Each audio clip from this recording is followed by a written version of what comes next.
하나님 말씀 보겠습니다. 하나님께서 우리에게 주시는 말씀은 마가복음 말씀입니다. 마가복음 7장 14절에서 23절까지 말씀입니다. 마가복음 7장 14절에서 23절까지 말씀입니다.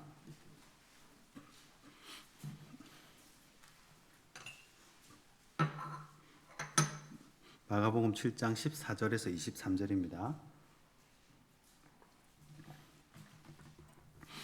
제가 먼저 한 절 읽고 한 절씩 교독하겠습니다. 마가복음 7장 14절에서 23절까지 말씀입니다.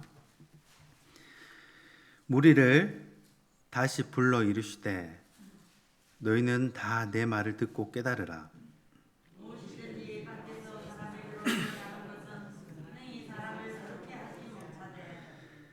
사람 안에서 나오는 것이 사람을 더럽게 하는 것이니라 하시고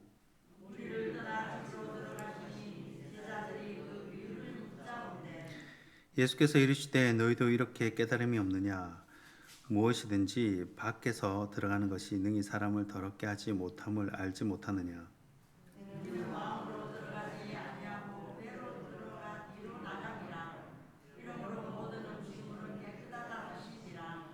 또 이르시되 사람에게서 나오는 그것이 사람을 더럽게 하느니라.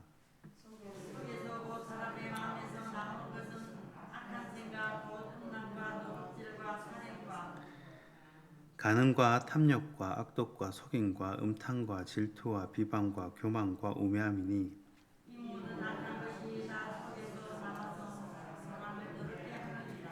아멘. 하나님의 말씀입니다. 네, 오늘은 마지막 때 그리스도인 18번째 시간입니다. 마음이 깨끗한 신앙인이라는 제목으로 말씀을 나누겠습니다. 마가복음 7장은 총 3개의 이야기로 구성되어 있습니다. 먼저 1절부터 23절까지는요. 이 장로들의 전통을 가지고 왜 안 지키느냐 하는 그런 논쟁을 벌이는 사건이고요. 두 번째는 24절부터 30절까지 나오는데 스로보닉의 여인, 귀신 들린 딸을 고치는 사건입니다. 그리고 마지막 세 번째가 31절부터 37절까지 내용인데 귀 먹고 말 더듬는 이 사람을 에바다 이렇게 해서 고친 사건입니다. 그런데 이 세 스토리가 사실은 다 연결이 되어 있습니다. 오늘 저희들이 읽은 본문은 첫 번째 스토리에 해당하는 부분인데 사실 이 세 이야기가 가지는 공통점이 있습니다. 핵심 스토리가 있어요. 그것이 뭐냐면 무엇이 부정한가입니다. 무엇이 부정한가. 이 반대로 이야기하면 무엇이 거룩한가입니다. 무엇이 깨끗한가라는 이 거룩의 문제를 이 세 이야기 스토리가 다루고 있다는 것입니다. 그런데 거룩은 무엇이냐면 겉모습이 아니라 내면의 거룩, 마음의 거룩이 진짜 거룩이라는 것입니다. 그래서 눈 열리고 귀 열렸는데도 못 보고 못 듣는 사람과 마찬가지로 우리가 진짜 거룩이 무엇인지 못 보고 못 듣는다는 것입니다. 제대로 된 거룩을 깨달으라는 거예요. 그러니까 한마디로 깨끗한 거룩의 초점은 사람의 마음에 있다는 것입니다. 이 메시지가 이 세 이야기, 이 마가복음 7장에 나오는 세 가지 스토리의 공통된 핵심 내용입니다. 오늘 본문은 장로들의 전통을 왜 안 지키는가에서부터 시작을 합니다. 14절부터 23절까지 보니까요. 예수님이 이렇게 말씀하신 이 발단이 1절부터 13절 말씀입니다. 한 가지 스토리인데 1절을 보시면요. 마가복음 7장 1절인데 바리새인들과 또 서기관 중 몇이 예루살렘에서 와서 예수께 모여들었다가 라고 말씀합니다. 예수님의 꼬투리를 잡으려고 예루살렘에서 사람들이 왔다는 겁니다. 마가복음에 보면 갈릴리와 예루살렘의 갈등, 중요한 구도가 나옵니다. 그래서 갈릴리에 있는 것은 다 좋은 것이고 또 예루살렘에서 오는 것은 나쁜 것이고 이런 구도가 있습니다. 예수님께 시비를 걸기 위해서 멀리서도 왔습니다. 예루살렘에서 내려왔다는 거예요. 2절 말씀 보니까요. 그의 제자 중 몇 사람이 부정한 손, 곧 씻지 아니한 손으로 떡 먹는 것을 보았더라 라고 기록합니다. 유대인의 정결법 가운데 손 씻고 밥을 먹어야 하는데 손을 씻지 않았다는 겁니다. 마가복음 7장 5절 보니까요. 이에 바리새인들과 서기관들이 예수께 묻되 어찌하여 당신의 제자들은 장로들의 전통을 준행하지 아니하고 부정한 손으로 떡을 먹나이까. 자, 이거를 이제 예수님께 시비를 거는 거죠. 제자들이 손 안 씻고 떡 먹는 것 가지고 이제 얘기를 하는 겁니다. 사실 여기서 두 가지 살펴볼 게 있는데, 첫 번째는 그 당시에는 수도 시설이 없어서 물이 귀했다는 거예요. 손 씻는 물이 굉장히 귀했다는 겁니다. 물을 다 떠와야 했어요. 그러니까 물 자체가 귀했게, 마실 물도 없는데 무슨 손 씻을 물입니까? 하여튼 그 물이 귀하다는 것 하나 하고요. 그리고 그 당시 사람들은 이제 제가 어렸을 적에 이 오줌쟁이 놀이가 있었어요. 누가 오줌을 7살 때, 8살 때인데 누가 오줌을 넣으면 얘는 오줌쟁이라 그랬어요. 그래서 그 오줌쟁이가 옆에 친구 탁 치면 어떻게 돼요? 얘도 오줌쟁이가 되는 거예요. 집에서 응가하고 왔다. 그럼 똥쟁이라고 놀렸어요. 그럼 막 애들이 놀리다가 얘가 또 탁 치면 뭐라 놀려요? 똥쟁이라고 놀립니다. 이때도 비슷했어요. 이 부정한 사람이 있으면 부정한 사람을 싹 건드리면 이 건드린 사람도 어떻게 돼요? 부정한 사람이라고 생각을 한 겁니다. 탁 건드리고 스치고 이렇게 하면 다 부정이 옮는다고 생각을 했어요. 여러분, 손 씻고 밥 먹는 것 굉장히 중요하죠. 나쁜 것 아닙니다. 지금도 손 씻고 밥을 먹지 않습니까? 그런데 이거는 권장사항입니다. 근데 바리새인들은 이 약점이 뭐냐면, 나쁜 주장은 아니에요. 굉장히 정당하긴 하지만 이것을 절대화 시켜가지고 밀어붙이더라는 겁니다. 우리가 하나님께 순종하는 것에는 두 가지가 있어야 합니다. 하나는 이 즐거움이 있어야 되고요. 하나는 자발성이 있어야 합니다. 어제 살펴봤죠. 이 해병대 지온병과 징집병이 있다 그랬죠.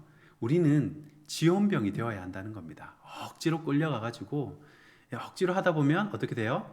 사고가 나게 되어 있다는 것이죠. 그런데 악한 마귀가 들어오면요, 이 즐거움으로 할 일을, 이 자발성으로 할 일을 다 무거운 짐으로 만들어 버린다는 것입니다. 그러므로 우리 삶 가운데에도 아무것도 아닌데도 자꾸 무거운 짐으로 만드는 그런 문제가 있어요. 그런 것들이 있습니다. 짐스럽게 만드는 문제, 옳지 않다는 것입니다.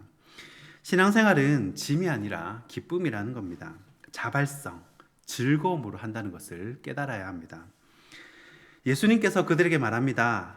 너희들이 거룩하게 하자, 깨끗하게 하자. 그게 틀린 말은 아닌데 번지수를 잘못 잡았다는 거예요. 너희들이 이 깨끗함이라는 것이 겉모습으로 생각을 하는데, 겉이 아니라 어디가 깨끗해야 한다는 것입니까? 우리 마음, 내 마음이 깨끗해야 한다는 것입니다. 오늘 마가복음 7장 6절을 보시면요, 이르시되 이사야가 너희 외식하는 자에 대하여 잘 예언하였도다 기록하였을 때 이 백성이 입술로는 나를 공경하되 마음은 내게서 멀도다 라고 기록합니다. 자, 깨끗해야 할 것은 이 겉모습이 아니라, 입술이 아니라 마음에 있어야 한다는 것입니다. 마음 없는 외형이 무슨 소용이냐라는 것이죠. 그래서 참된 신앙이란 것은요, 사실은 마음 관리입니다. 마음 관리가 굉장히 중요합니다.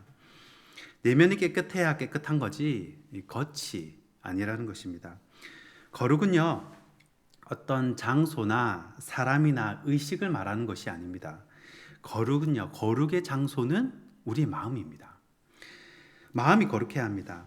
예수님께서 모든 더러움과 거룩함의 장소는 마음에 있다고 합니다. 20절부터 보시면요, 또 이르시되 사람에게서 나오는 그것이 사람을 더럽게 하느니라. 속에서 곧 사람의 마음에서 나오는 것은 악한 생각 곧 음란과 도둑질과 살인과 간음과 탐욕과 악독과 속임과 음탕과 질투와 비방과 교만과 우매함이니 이 모든 악한 것이 다 속에서 나와서 사람을 더럽게 하느니라. 자, 그러니까요, 이거 하나하나 잡고 기도해도 될 것 같아요. 하나하나 회개하면서, 그쵸? 이 더러움의 위치가 어디 있다는 것입니까? 이 마음에 있다는 것입니다. 그러니까 우리가 깨끗해진다는 것이 뭐냐? 바로 마음을 깨끗이 한다라는 의미가 되는 겁니다. 어떻게 하면 마음이 깨끗해집니까? 회개를 해야 합니다. 또 하나님의 말씀을 읽거나 들으면 마음이 깨끗해집니다. 에베소서 5장 26절에 뭐라고 되어 있냐면요, 이는 곧 물로 씻어 말씀으로 깨끗하게 하사 거룩하게 하시고 라고 기록되어 있습니다. 그러니까 무엇으로 깨끗하냐면 말씀으로 깨끗하게 하사 거룩하게 하시고. 하나님의 말씀을 들으면 이 마음이 깨끗해진다는 겁니다. 하나님의 말씀을 읽으면 마음이 거룩해진다는 것입니다. 그러니까 항상 마음을 거룩한 상태로 유지를 할 줄 알아야 한다는 것입니다. 이 축구 선수, 프로 축구 선수나 프로 야구 선수가 보면 굉장히 중요한 게 뭐냐면 그 마음을 잘 유지한다는 거예요. 평소 컨디션을 잘 유지하는 것이 프로입니다. 우리 신앙인들에게도 이 어느 정도의 연수가 차이면요, 우리의 마음 관리, 마음을 평정심을 유지하는 것이 굉장히 관건이라는 것입니다. 그런데 우리가 아무리 깨끗한 인간이라 해도 마음이 더럽습니다. 그럼 마음의 더러움을 어떻게 끄집어내겠습니까? 육체적으로 입으로 들어가면 뒤로 나옵니다. 어떻게 배설을 합니까? 더러움을 어떻게 처리합니까? 여러분, 아무리 깨끗한 집이라도, 어떤 집이라도 쓰레기 없는 집은 없습니다. 어떤 집도 쓰레기 없는 집은 없어요. 그런데 깨끗한 집과 이 더러운 집의 차이점이 있다면요, 이 깨끗한 집은 쓰레기가 쓰레기통에 있습니다. 그런데 더러운 집은 어때요? 쓰레기가 침대 위에 있고 방바닥에 있고 식탁 위에 있고 이렇다는 거예요. 마찬가지로 우리 모든 인간은 죄 없는 사람은 아무도 없어요. 그런데 그 죄를 어떻게 해결돼야 합니까? 십자가로 들고 나가야 한다는 것입니다. 그 죄를 잘 처리해야 돼요. 더러운 죄, 쓰레기 같은 그런 죄를요, 먼저 예수님께 맡기고 회개하면 깨끗해진다는 것입니다. 그래서 우리가 마음이 안 좋을 때는요, 표현하지 않는 것이 참 미덕이라고 생각을 합니다. 입 다물고 있는 게 좋다고 그렇게 생각을 해요. 상태가 안 좋을 때는요, 자꾸 말을 하면 안 좋은 말이 나오더라고요. 그쵸? 고난의 안 좋은 점인데요. 고난이 유익이고 고난이 축복이고, 그쵸? 우리들 교회 김양재 목사님 그렇게 말씀을 하시잖아요. 근데 고난 자체가 주는 환경에 어려움이 있어요. 이 안 좋은 점인데 그런 것도 있지만 고난이 시험인 이유가요. 고난 당할 때는요, 누군가를 원망하게 되더라고요. 누구 때문에 그렇고, 하여튼 그런 게 있지 않습니까? 원망을 하게. 그래서 이 고난 당할 때는 이 말을 하지 않는 것이 좋다고 생각을 합니다. 늘 하는 얘기가 입 다물고 기도하라. 예. 그 전도사가 돼서 많이 들었거든요. 입 다물고 기도하라. 그렇게 얘기를 많이 들었습니다. 고난 당할 때 자꾸 사람을 만나고 전화를 해봐야, 사실 그거 녹음해서 들어보십시오. 90%가 다 원망입니다. 그래서 고난 당할 때는 입 다물고 기도할 필요가 있다고 생각을 합니다. 그리고 떠들어야 될 때가 있습니다. 막 말을 하고 전달하고 떠들어야 할 때가 있습니다. 그때는 은혜 받았을 때, 너무 상태가 좋을 때는요, 그때는 전하고 자꾸 말해야 돼요. 하나님께 나에게 주신 은혜를 전하고, 그걸 간증이라 그러잖아요. 그래서 이 간증, 하나님의 하신 일들을 전파하는 겁니다. 전달하는 거예요. 하나님께서 나에게 이렇게 일을 하셨다. 말씀을 맺겠습니다. 깨끗함은 마음입니다. 그래서 다윗도 밧세바하고 번쟁을 하고 회개하는 장면이 시편 51편에 나오지 않습니까? 그 기도 내용 중에 뭐가 있냐면, 내 마음에 새 마음을 달라는 기도가 있습니다. 내 마음에 새 마음을 달라. 마음이 깨끗해야 한다는 것입니다. 시편 51편 10절입니다. 하나님이여, 내 속에 정한 마음을 창조하시고 내 안에 정직한 영을 새롭게 하소서. 아멘. 내 속에 정한 마음, 깨끗한 마음을 창조하시고 내 마음에 좀 깨끗한 마음을 달라는 것입니다. 깨끗함과 거룩함의 자리는 우리 마음입니다. 그래서 우리가 마음이 깨끗해지는 이 장로들의 전통을 가지고 시비 거는 그런 바리새인의 모습이 아니라, 마음이 정결하게 되는 참된 신앙인이 되길 주님의 이름으로 축원합니다. 기도하겠습니다. 참 좋으신 하나님 감사합니다.